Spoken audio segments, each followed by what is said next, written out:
Palakkad railway സ്റ്റേഷനിൽ സ്ത്രീകളെ ഒരു 48കാരൻ മർദ്ദിച്ചു. നൂറണി സ്വദേശി കിരണാണ് സ്ത്രീകളെ മർദ്ദിച്ചത്. 15 വയസ്സുള്ള കുട്ടിയോട് ലൈംഗിക ചുവയോടെ സംസാരിച്ചത് ചോദ്യം ചെയ്തതിനാണ് മർദ്ദനം.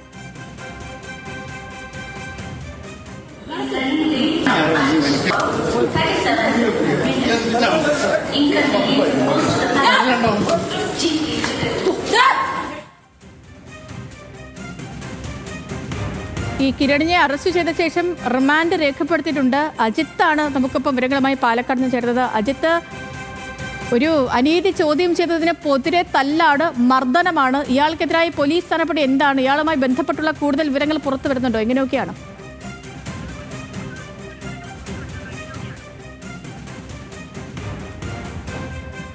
സേതുലക്ഷ്മി, അതുതന്നെയാണ്. അനീതി ചോദ്യം ചെയ്തതിന് ക്രൂരമായ മർദ്ദനവും അശ്ലീല പരാമർശങ്ങളും നമുക്ക് ആ വീഡിയോ തന്നെ പൂർണ്ണമായി പ്ലേ ചെയ്യാൻ കഴിയാത്ത സാഹചര്യമുണ്ട് എന്ന് പറയാൻ കഴിയും. കാരണം അത്രത്തോളം മോശമായ രീതിയിലാണ് അയാൾ ആ സ്ത്രീകളോട് സംസാരിക്കുന്നത്.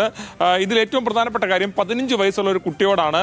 അതായത് വളരെ മോശമായ രീതിയിൽ നമുക്ക് ലൈവിൽ പോലും പറയാൻ കഴിയാത്ത രീതിയിലുള്ള കാര്യമാണ് ഇയാൾ സംസാരിച്ചത്. ഇതോടുകൂടി കൂടെ ഉണ്ടായിരുന്ന ഇവർ കണ്ണൂരേക്ക് യാത്ര ചെയ്യായിരുന്നു. കൂടെ ഉണ്ടായിരുന്നവർ ഇത് ചോദ്യം ചെയ്തു. ചോദ്യം ചെയ്യുന്ന ഘട്ടത്തിൽ അവരെ മർദ്ദിക്കുകയും അശ്ലീലം പറയുകയും ചെയ്യുന്ന സാഹചര്യമാണ് ഉണ്ടായത്.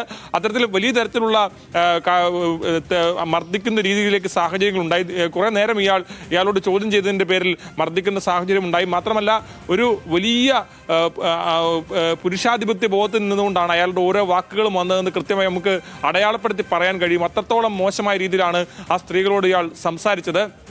താൻ ചെയ്തത് തെറ്റാണെന്ന് പോലും തോന്നാത്ത രീതിയിലുള്ള പ്രതികരണമാണ് അയാളുടെ ഭാഗത്തു നിന്നുണ്ടായത്. പിന്നീട് പോലീസ് ഉൾപ്പെടെ എത്തി ഇയാളെ അവിടെ നിന്ന് കസ്റ്റഡിയിലെടുത്തും പോലീസിനോടും ഇയാൾ ആ സമയത്ത് വളരെ അഗ്രസീവായിട്ടാണ് പെരുമാറിയത് എന്നുള്ളത് എടുത്തു പറയേണ്ടതാണ്. പിന്നീട് ഇയാളെ സ്റ്റേഷനിലെത്തിച്ച് സ്ത്രീകളെ ആക്രമിക്കൽ, പൊതുസ്ഥലത്ത് അശ്ലീലം പറയൽ, ലൈംഗിക ചുവയോടെ ശാരീരിക സ്പർശനം, തടഞ്ഞു വെക്കൽ തുടങ്ങിയ വകുപ്പുകൾ പ്രകാരം കേസെടുത്തിട്ടുണ്ട്. ഏതാണെങ്കിലും നിയമ നടപടിയുമായിട്ട് ഇവർ മുന്നോട്ട് പോവുകയാണ്. മാത്രമല്ല, ഇതിൽ ഈ 15 വയസ്സുകാരിയോടാണ് ഇത്തരത്തിൽ അശ്ലീലമായി സംസാരിച്ചത്. അതുകൊണ്ട് തന്നെ പോക്സോ വകുപ്പ് ഉൾപ്പെടെ ചുമത്തണമെന്നുള്ള ആവശ്യം കൂടി ഉയരുന്നുണ്ട്. നിലവിൽ ആ വകുപ്പ് ചുമത്തിയിട്ടില്ല. അത്തരം കാര്യങ്ങൾ കൂടി ഉണ്ടാവണമെന്നുള്ള കാര്യങ്ങൾ കൂടി ഉയരുന്നുണ്ട്. നിലവിൽ ഇപ്പോൾ ഈ കിരൺ എന്ന് പറയുന്ന ആൾ റിമാൻഡിലാണ്. വ്യാപകമായി പ്രതിഷേധം ഈ വിഷയത്തിൽ ഉയർന്നു വരുന്നുണ്ട്. പ്രത്യേകിച്ചും ഇത്രയും മോശമായിട്ട് അവിടെ നിന്ന് സംസാരിക്കുകയും സ്ത്രീകളെ മർദ്ദിക്കുകയും ചെയ്ത സംഭവത്തിൽ സാമൂഹ്യ മാധ്യമങ്ങളിലൊക്കെ ഇതിനോടകം തന്നെ ചർച്ചയായിട്ടുണ്ട്. അതിൽ പ്രധാനമായി ഉയർന്ന ചോദ്യം, ഇത്രയും ആളുകളുള്ള റെയിൽവേ സ്റ്റേഷനിൽ മറ്റാരും എന്തുകൊണ്ടാണ് ആ സ്ത്രീകൾക്കൊപ്പം നിൽക്കാഞ്ഞത് എന്നുള്ളതാണ്. അതൊരു ചോദ്യമാണ് സേതുലക്ഷ്മി. ഒരു അനീതി നടക്കുമ്പോൾ അത് കണ്ടു നിൽക്കുന്ന ആളുകൾ, അതാണ് കൂടുതൽ ഭയപ്പെടുത്തുന്നതെന്ന് പറയാതിരിക്കാൻ കഴിയില്ല. ഏതാണെങ്കിലും ഈ സ്ത്രീകൾക്ക് അതിക്രൂരമായ മർദ്ദനമാണ് നേരിടേണ്ടി വന്നത്. ഉറപ്പായും അജിത്ത്, ഈ അജിത്ത് പറഞ്ഞ അത് ഭയങ്കര വലിയൊരു കാര്യം. ഇപ്പോൾ ഒരു സ്ഥലത്ത് എന്തെങ്കിലും ഒരു അനീതി നടക്കുന്നു, നമ്മളൊക്കെ അത് കണ്ടുകൊണ്ട് അതിലെ ചോദ്യം ചെയ്യാതെ ഈ ഒരു സംഭവം നടക്കുമ്പോൾ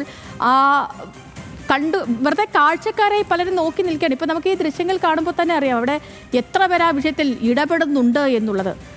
അപ്പോൾ വിവരങ്ങൾ നൽകുകയാണ് നമ്മുടെ അജിത്ത് പാലക്കാട് നിന്ന്. ഇനി